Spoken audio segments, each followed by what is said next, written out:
اسرائیل نے جنگ کا اعلان کر دیا 7 اکتوبر 2023 سیٹرڈے. یہ اسرائیل میں ایک آسپیشیس دن تھا. اس دن ان کے یہاں تورا پڑھا جاتا ہے جو جیروسلم میں سب سے امپورٹنٹ ہولی ٹیکسٹ ہوتا ہے. اور اسی دن حماس نے اسرائیل کے اوپر 5000 راکٹ سے حملہ کیا اور اسرائیل نے immediately state of war declare کر دی. سارے سٹیزنز جن کی تعداد صرف 90 لاکھ ہے انہیں بام شیلٹرز میں جا کے چھپنے کے لیے کہا گیا ہے اور کہیں راکٹس اسرائیل کے آئرن ڈوم نے روک لیے. لیکن پھر بھی ایٹ لیسٹ 250 لوگوں کی جان گئی ہے اور 1500 سے زیادہ انجرڈ ہیں اور ان گنت لوگوں کو ایز اے ہاسٹیج رکھا گیا ہے. سوشل میڈیا پر ویڈیوز وائرل ہیں. اس سب کا مطلب ہے سارے فلسطینیوں کو میسج دیا گیا ہے کہ enough is enough. But what does it mean? اور یہ سچویشن کافی ٹریجک ہے اور ڈینجرس بھی.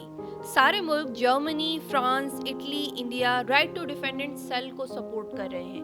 اسرائیل وی ایس فلسطین کانفلکٹ پچھلے 75 ایئرز سے چلا آ رہا ہے اور ہر کچھ مہینے میں وائلنس کی خبریں آتی رہتی ہیں.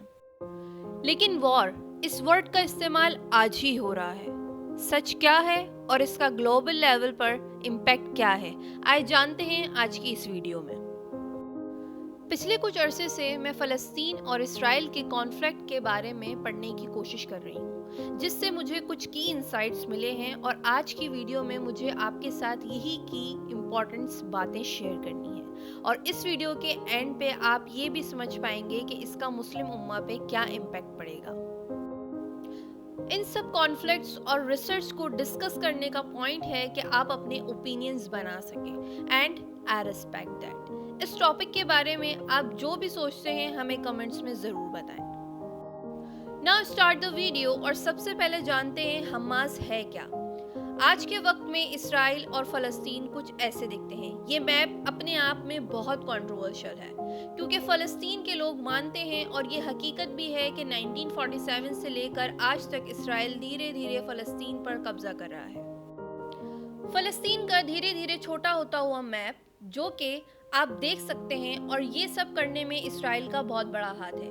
کیا اسرائیل نے انوسنٹ لوگوں کی جانیں نہیں لی؟ سوال یہ اٹھتا ہے جو اتنے سالوں سے غازہ اور فلسطینیوں کے ساتھ ہو رہا ہے وہ کچھ نہیں تھا. مگر اب جب کہ یہ سب اسرائیل کے ساتھ ہو رہا ہے تو وار ورڈ یوز کر لیا گیا ہے. ایسا کیوں؟ آپ اپنا اوپینین بھی دے سکتے ہیں. اب جانتے ہیں حماس کے اندرونی ایریا کے بارے میں. حماس ایک ملیٹنٹ آرگنائزیشن ہے جو 2007 سے غازہ اسٹرپ کو کنٹرول کر رہا ہے. حماس کا مطلب ہے اسلامک ریزسٹنس موومنٹ. حماس کی سٹارٹنگ 1987 میں ہوئی اور انہوں نے 1988 میں حماس چارٹرڈ بنایا. ان کا آبجیکٹو ہے فلسطین کو اسرائیلی آکوپیشن سے بچانا اور اس میں صرف یہ فلسطینیوں کا پارٹ نہیں پورا اسرائیل اور فلسطین آتا ہے جو کہ پہلے پورا فلسطین تھا. اور حماس ایسا کیوں نہ کرے؟ یہ کہانی شروع ہوتی ہے سب سے پہلے اسرائیل کے ظلم کردہ ایکٹ سے جو فلسطینیوں پہ ہوا. ریسنٹلی اسرائیل نے مسلمز کے عبادت گاہ مسجد اقصی پر حملہ کیا. ایک بزرگ خاتون کا بیان ہے کہ وہ قرآن شریف کی تلاوت کر رہی تھی. اس دوران اسرائیلی پولیس اندر گھس گئی اور اسٹرین گرینیڈ پھینکے. ان میں سے ایک ان کے سینے پہ جا کے لگا جس سے ان کو سانس لینے میں دشواری ہوئی اور بہت لوگوں کو مارا پیٹا بھی گیا ہے. یہ اس کلپ میں کچھ مناظر اسرائیل کے ظلم کردہ کاموں کے آپ دیکھ سکتے ہیں. فلسطین اور اسرائیل کے جتنے بھی کانفلکٹس ہیں اب وہ آپ کے سامنے ہیں. اب آپ اپنا خود اوپینین دے سکتے ہیں کہ اس میں کس کی سب سے پہلے غلطی ہے اور کس نے سب سے پہلے یہ چیزیں شروع کی. کچھ ملکوں کے اوپینینز میں آپ سے شیئر کرتی چلوں جو اس جنگ کے دوران ہمیں سوشل میڈیا سے موصول ہوئے. سعودی عرب، قطر، ترکی اور دیگر ممالک نے خطے میں کشیدگی کے خاتمے پہ زور دیا ہے.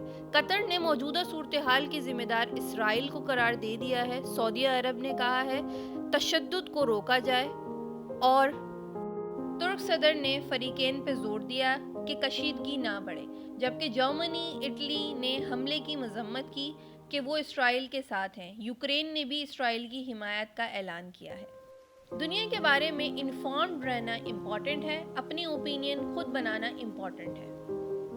وار حقیقتاً صحیح نہیں ہے لیکن اپنی بقا کے لیے لڑی جائے تو بالکل صحیح ہے۔